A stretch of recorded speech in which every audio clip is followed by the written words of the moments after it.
दर्शकों नमस्कार, प्रणाम। मेरा नाम है राम और रिपब्लिक भारत पर अब शुरू करने जा रहा हूं महाभारत। दर्शकों, आज बात करूंगा उस गीत की जो राष्ट्रगीत भी है और हमारा स्वाभिमान भी, जो क्रांति का नारा भी है और संघर्ष का जय घोष भी, वंदे मातरम। आजादी के दीवानों ने इसे स्वतंत्रता आंदोलन का सूत्र वाक्य समझकर गाया है।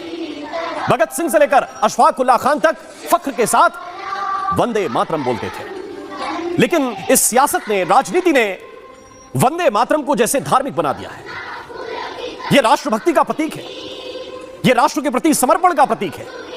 यह कोई धार्मिक नारा, धार्मिक जय घोष नहीं है। और अब बंगाल की सरकार ने दर्शकों एक फैसला लिया है। फैसला यह है कि स्कूल कॉलेजों की असेंबली में उनकी जो प्रार्थना सभा है उसमें वंदे मातरम गाया जाएगा। और अब इससे आगे बढ़कर एक और फैसला यह भी लिया गया है कि सभी मदरसों में भी वंदे मातरम अनिवार्य होगा, क्योंकि वो भी शिक्षण संस्थान है। मदरसे भी शिक्षा के लिए हैं और जहां शिक्षा होगी वहां क्लास शुरू होने से पहले वंदे मातरम को गाना अनिवार्य होगा।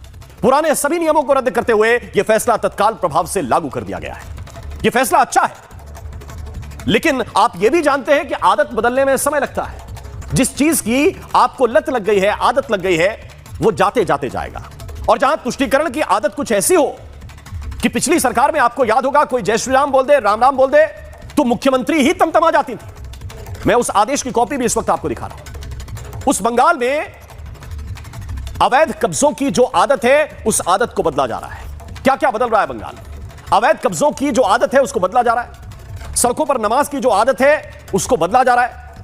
धर्म के आधार पर सैलरी को अधिकार मान लिया गया, इस आदत को, इस रवायत को बदला जा रहा है। मुझे लगता है कि सब धीरे धीरे होगा, एक झटके में कुछ नहीं हो सकता है। लेकिन आदेश जो आया है वो आदेश साफ साफ कह रहा है कि मदरसों में वंदे मातरम तत्काल शुरू किया जाएगा। इस आदेश के साथ ही शुरू किया जाएगा। अब आप एक बार फिर से इसको समझ लीजिए कि हुआ क्या है, कहा किसने है, आदेश किसका है? आदेश है बंगाल की सरकार का। कहां जरूरी है? सभी मदरसों में जरूरी है, अनिवार्य है, वंदे मातरम गाना होगा।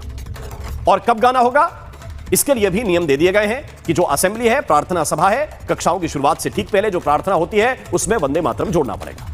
लेकिन आदेश का असर क्या है? आदेश का असर यह है कि राजनीति एक बार फिर से शुरू हो गई है। अख्तरुल ईमान जो विधायक हैं AIMIM के, वो कह रहे हैं कि मजहबी जुनून के सहारे सरकारें नहीं चलती। मतलब वंदे मातरम को मजहबी जुनून से जोड़ा जा रहा है। क्यों जोड़ा जा रहा है? विनोद बंसल जो VHP के प्रवक्ता हैं वो भी एक बयान दे रहे हैं। वो कह रहे हैं कि जिहादी वंदे मातरम का विरोध करेंगे ही करेंगे। मुख्तार अब्बास नकवी ने कहा, जो बीजेपी के नेता हैं, मुख्तार अब्बास नकवी सीनियर लीडर हैं बीजेपी के, वो भी मुस्लिम हैं लेकिन